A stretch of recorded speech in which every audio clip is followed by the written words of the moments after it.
Hello, this is Leap Magazine. I'm Sun Tzu, and I'm here with the beautiful, the powerful, the mighty, the almighty even, Jorian Sheever van der Hooyen. Van der Heiden? Oh, God, I messed that up. Uh, you're basically Mrs. DreamLeague right now. Isn't that pretty much true? Well, yeah, I'm the female host of DreamLeague. I guess that works. I'm the host of DreamLeague, so Miss. I still say Miss DreamLeague, and with DreamLeague being over, I mean it was a contract event, it's a contract-based event. So I don't know what I'm doing next. Yeah, well, from what I've heard, you pretty much took over everything that James used to do when he sort of moved on, started working on his games and so forth.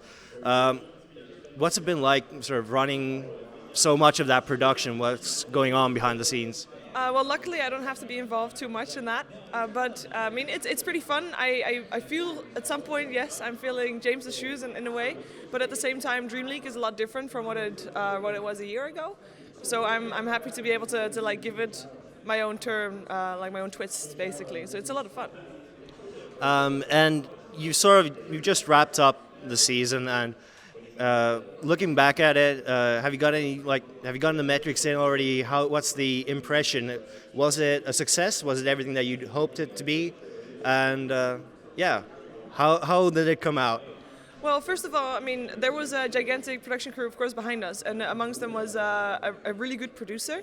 And for example, the red buttons that we did every day, like he was the one to every day come up with a new red button. And I think something like that is pretty amazing. There's nothing like DreamLeague in Dota right now, where you have actually a full-size production with people like chilling and just watching games. And even though we didn't have Secret or EG or Cloud9 or whatever, it didn't really matter because it was a lot of fun seeing the teams. We had an Open Qualifier as well, which was a lot of fun seeing the upcoming teams. I mean, for example, a Yellow Submarine, we saw them grow, and then they played also in the Open Qualifier of the International, and it was really fun to see those type of teams like make a name for themselves, basically.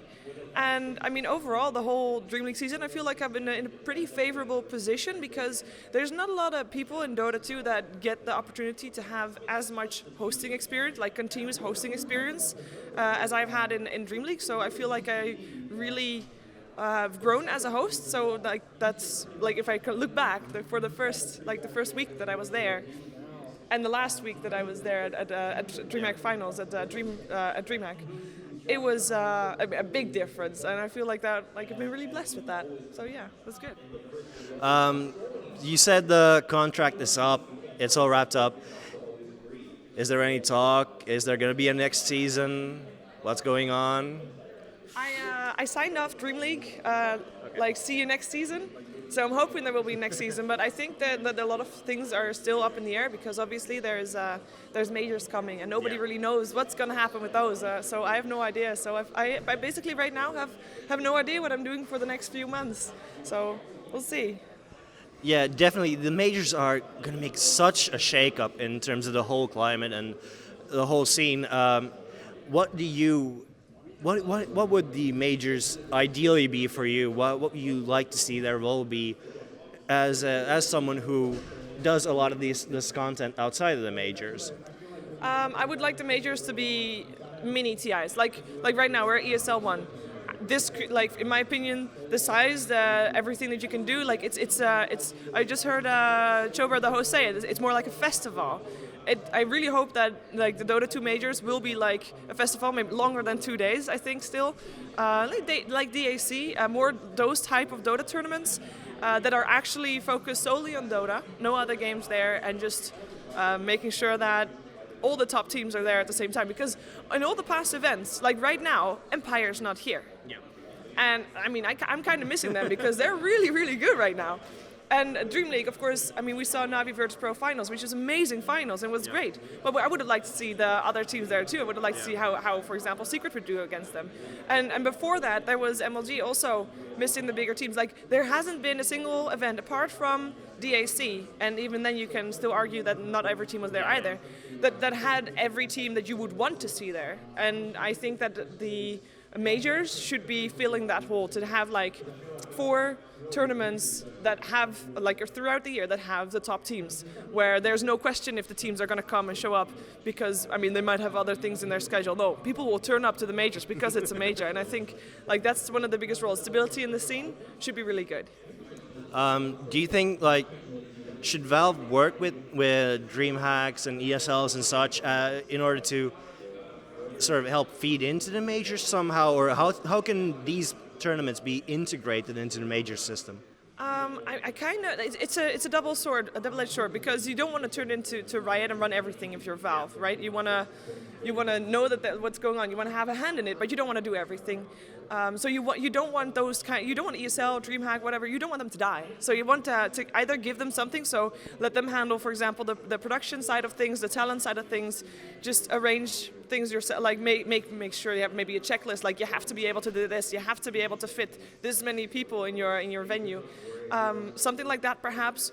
In terms of seeding into the majors, I don't know how that would work. I think that might be not a great idea. I mean, then you would really start looking at League, and I think that it is so important that all these different tournaments have their own personality, their own atmosphere. You don't want to have the summit turn into a tournament where it's an ESL-like production. You want Summit to be still homey and cozy and still have all the players and having fun on the couch and whatnot.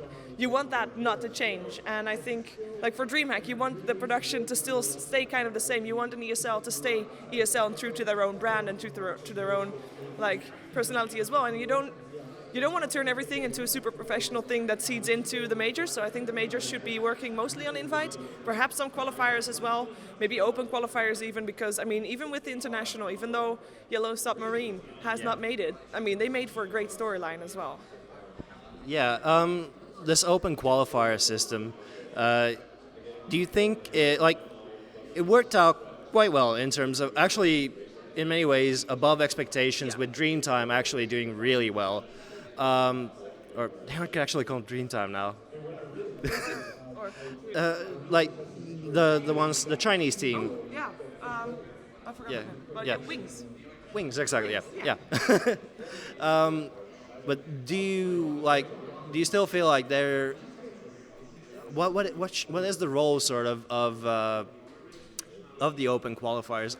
Are they always justified, or is it just like, TIs are so big that you need open qualifiers because you want it to be inclusive of the whole community? I think it's a bit of both. I think he's waving, by the way. I don't know why.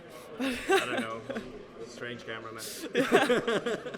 I think a bit of both. So open qualifiers, we saw it. I mean, you mentioned it, the Chinese team. I mean, you can't invite every strong team because at some point it's just, it's just not possible. So I think the open qualifiers will serve as a way for everybody to have a shot. So even if your team got passed out, because at some point Valve or whoever does invites for any open qualifiers will have to make a cut. Like, is team A going to be in or B? And even though they're both almost just as good, you choose one only. So if you then go for open qualifiers, team B still has a shot to prove that they're better. And I think that the storylines alone that they can bring in, I mean, they don't have all the game. You don't have to have all the games like proper production and casted, because obviously they're not going to be as exciting as the main event. But I think there's a lot of people that have the storylines that are like Yellow Submarines. I mean, they did great. They were really fun to watch. I mean, they made a name for themselves. They got bigger. People now actually know who they are. While a few months ago, people did not.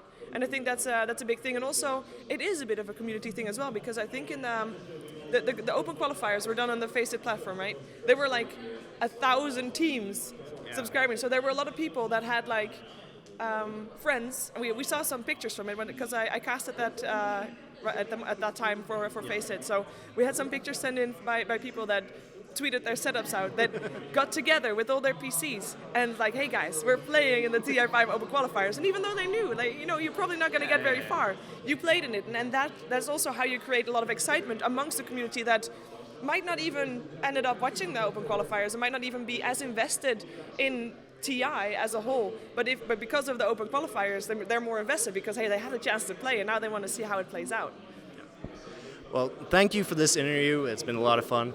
And for you guys at home, if you've been liking what we've been doing here at ESL One Frankfurt, you should follow us. It's www.leapmag.com.